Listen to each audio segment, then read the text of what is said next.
Welcome back to the Young Turks. Ana Kasparian and John Iadarola with you. Joining us now is Senator Bernie Sanders to talk to us a little bit about the coronavirus negotiations taking place right now. Senator Sanders, thank you so much for joining us.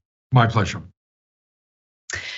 I want to start off by, before we get into the nitty-gritty of how these negotiations are taking place, I think it's important to share some sobering statistics with our audience regarding how much this pandemic has exacerbated inequality in America.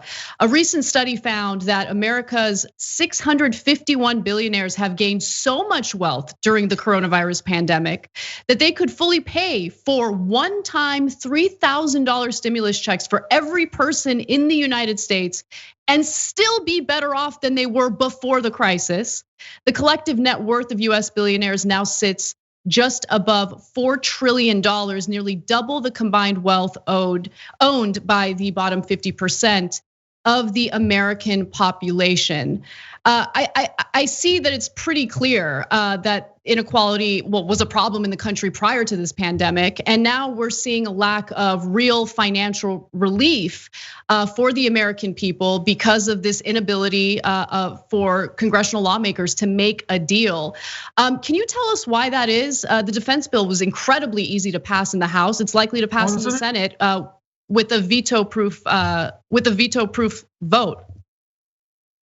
When we talk about spending on the Defense Department more money than the next 10 nations combined, $740 billion, as you just indicated, bipartisan support, not a problem. We don't even talk about it.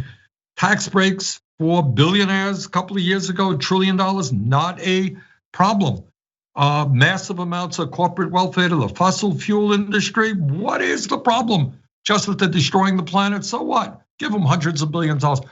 But when it comes to a moment in American history where the working families of America today are in worse economic distress than any time since the Great Depression, hunger soaring, tens of millions of people facing eviction, half of our people living paycheck to paycheck.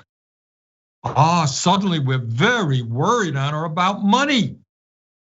For Wall Street, not a problem. Defense Department, not a problem. For the children of America and working class people, a major problem. So here is what's going on, and I want everybody to hear this. All of you will recall that it wasn't so many months ago where the Democrats were fighting for several $1 trillion, okay, in benefits to workers, to hospitals, the states, the cities, you name it, a good bill. Right now, we are down to 350 billion in new money, 550 billion to be carried over from the CARES Act, all of $900 billion. This proposal does not include one nickel for direct payment to workers in terms of what we had in the CARES Act, which was $1,200 for an adult, $500 for a kid, and only $300 in supplementary unemployment benefits. This is a weak bill, a fraction of what the Democrats had originally fought for. So I'm gonna do everything that I can to make sure that Congress does not leave for its Christmas vacation until we take care of the needs of working families. Senator, one thing that has been sometimes in the deal, sometimes apparently not in the deal. Yesterday, Mitch McConnell said that the corporate liability shield wouldn't necessarily need to be in there, but today it seems like it's back on the table. Is that the sort of thing that will be or should be a deal breaker, either for you or for other Democrats in terms of supporting this final bill? One of the things. The direct payment is also for me a deal breaker. This is a total outrage. You have had major corporate interest, often in the food processing business, the meat processing business, who have treated their workers in the most irresponsible manner, where hundreds of workers have become ill, some have died. You have seen in Amazon some 20,000 workers who have been infected. We don't know how many have died. If you give them a green light, and if you say, no problem, you don't have to take any responsibility for your treatment of workers and the safety provisions or lack of safety provisions that you have provided. What you're saying to every corporate interest in America, you can do anything you want, and there is impunity, and that is an outrage which must not be allowed to happen. Yeah, I absolutely agree with you on that. I mean, just looking at what happened to employees at the Tyson meatpacking plant and how Tyson is now facing, I think, a very justified wrongful death lawsuit. That really hangs in the balance based on the next stimulus bill that passes, if hopefully there is a stimulus bill that passes. I wanted to ask you a little bit about some of the political calculations made by congressional Democrats, in particular, Democratic leadership. Nancy Pelosi seemed to be playing hardball prior to the election when Donald Trump was urging Republican lawmakers to sign on to a $1.8 trillion stimulus bill. And I was willing to give Pelosi the benefit of the doubt. She said that the liability shield was a non-starter. She would not sign on to that. And demanded more, demanded better. And at that point, Trump, of course, had some incentive to pass a relief bill because it could have helped him with his election. Now it appears that she's very much willing to sign on to legislation, a stimulus bill that's far weaker. And I'm specifically talking about what the bipartisan senators had proposed last week. It is a watered down bill. It does not provide one-time direct checks to Americans. It does have a liability shield in there for corporations. She said that, congressional lawmakers should support that. What's your response to that argument? I disagree. As I indicated earlier, we have gone from over 2 trillion down to 350 billion in new money, not a nickel for direct payments at a time when so many of the people, working families in this country, are really suffering. So I think what the Democrats have got to do is draw a line in the sand and stand up and fight back and say, we have already made major concessions, but enough is enough. Working people in this country are going to get that $1,200 check they desperately need and the $500 for the kids. I'm trying to understand sort of the stakes for this bill, what ends up being in it, because it's been many months since the last bill, since the CARES Act. Is it your assumption, is it fair to say that regardless of what ends up getting passed, that will be pretty much it, that's going to be what the federal government? No, I don't think so. I think, obviously it depends on what happens, with the pandemic, and hope to God the vaccine is distributed as quickly as possible and it is effective, and hopefully that the economy rebounds and people go back to work and have the incomes that they need. But if that does not happen fast enough, it is our obligation to make sure that we do everything we can to protect the workers and their kids in this country. And I think, Biden probably feels the same way. But here's another point that I want to make, which has not been discussed enough. If the Democrats cave on this issue, essentially what you are conceding to McConnell and the Republicans is that we're going to go along with austerity economics. That we have accepted the argument that after huge amounts of money for the military and corporate welfare and Wall Street and everybody else, that right now we got to go into austerity. You know what that means? That means nothing. That we're not going to do anything significant in climate change, in infrastructure, in childcare, in expanding healthcare.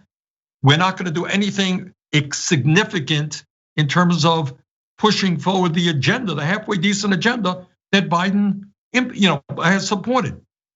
So this moment right now is not only how we deal with the crisis today, it is how we look to the future and whether we're going to fight to protect working families or whether we go into an austerity moment. I love that you mentioned that, because after 4 years of Donald Trump, his tax cuts for the wealthy, his tax cuts for corporations, we're suddenly hearing Republicans ring the alarm regarding deficit spending. It doesn't really seem like they care too much about deficit spending when it comes to tax cuts and handouts, in corporate welfare. And so that kind of lingo, unfortunately, seems to be somewhat persuasive among a portion of American voters. What can Democrats do to maybe improve their messaging on how that talking point is complete and utter nonsense meant to engage in austerity politics? First of all, when we invest, in terms of climate change, there is no option. You're going to spend a lot more money repairing the incredible damage done to this country by climate change than getting the world to go forward and transforming our energy system. So I'd rather put money into wind, solar, energy efficiency, new transportation, new agriculture, rather than having to rebuild communities destroyed by terrible destructive actions. Second of all, when we rebuild our infrastructure and create millions of jobs, at the end of the day, the economy is going to grow, the tax base is going to grow. So investing in education, in infrastructure, in climate change, in healthcare, keeping people healthy rather than forcing them to go to the emergency room actually saves us money. You know, I wanted to ask you, Senator, about a point that was raised yesterday on Twitter by Representative Pramila Jayapal, who took issue with the terminology of stimulus checks, sort of pointing out that for most people, this is not about stimulating after a bad Q1 and we want to, make the economy a little bit stronger. This is about survival. This is about not being thrown out of your apartment. Is this a possible area where the language that's being used on this really important area is sort of playing into the way Republicans seem to think about and talk about this bill rather than the Democrats who seem to understand that lives are actually on the line? Well, I think Pramila is, of course, absolutely right. It really is quite amazing to me the degree to which my Republican colleagues are very worried about corporations getting protection for irresponsible behavior in terms of the coronavirus and getting their workers sick. They're very worried about that. But when children in America go hungry, when working people are going to get evicted from their apartments, when people have no health insurance, it is incredible how there is a blind eye to that suffering. And we've got to get people to stand up. I mean, this is one of the things we're working on right now, why I'm on the show right now. Hey, folks out there, if you think it is important that the government does the right thing for working people, get on the phone, call up your representative, call up your senator, and tell them that if we could bail out Wall Street, we give corporate welfare to the fossil fuel industry, we could protect the working families of this country in this terrible moment. Senator Sanders, calling your lawmakers, demanding change, demanding action, unfortunately hasn't yielded the results that Americans have been hoping for, the results that Americans need. And so there have been a lot of conversations among the left regarding what can be done to win on these issues. And one of the things that I've noticed is that even in red states like Alabama, you have Amazon workers who are working to unionize. In other debates among leftist circles, you're hearing arguments about how we need to really organize and approach this with a possible general strike. I wanted to get your thoughts on those actions. Do you think that that's a good strategy to move forward and demand change among congressional lawmakers? Well, I think we need to mobilize the grassroots of this country and working people in general. What you didn't mention, Anna, is that in Florida, a state where Trump won by, I think, 3 points, the minimum wage passed by, I think it was 10 points. The agenda that we are fighting for, healthcare for all is a human right through Medicare for all, creating millions of jobs through a Green New Deal, rebuilding our infrastructure, canceling student debt. Do you know what? Those are popular ideas. And we've got to get candidates out there who are prepared to stand up and fight for those ideas, and grassroots organizations to organize people to support those candidates. Not just about maybe a week ago, Representative Pelosi was quoted something to the effect of saying that the bill doesn't necessarily need to be as strong as we had been pushing for in the past, the Democratic Party, because we have a game changer, which is a president who is coming in who's going to respect the science. That seemed to me to indicate a disconnect with how the pandemic is still on a day-to-day basis affecting regular people, and how a president in 58 days is great, but we're about to enter a period of 3,000 plus deaths a day. Is that just a misstep? Or like when you talk to senators and representatives, do they get how bad it is out there when it comes to the day-to-day effect of the pandemic? Some do, and some don't. I mean, it saddens me immensely, and it talks about the corruption of the political system, that representatives from the poorest states in this country, the poorest states, are often the most reactionary. And why that's so is subject for another discussion. But clearly, we have got to mobilize all over this country at the grassroots level on the issues that the American people care deeply about. We are winning the ideological debate. The people understand healthcare is a human right. They got to have a minimum wage, which is a living wage, at least 15 bucks an hour. That climate change is real. We've got to address it, et cetera, et cetera. And now we need to mobilize people in support of candidates who are prepared to fight and implement those ideas. Senator Sanders, thank you so much for taking the time to speak with us about the stimulus bill, and thank you for continuing to fight on behalf of the best interests of Americans. Thank you very much, Anna. John, thank you. Thanks for watching The Young Turks, really appreciate it. Another way to show support is through YouTube memberships. You'll get to interact with us more. There's live chat emojis, badges. You've got emojis of me, Anna, John, JR. So those are super fun. But you also get playback of our exclusive member-only shows and specials right after they air. So all of that, all you gotta do is click that join button right underneath the video. Thank you.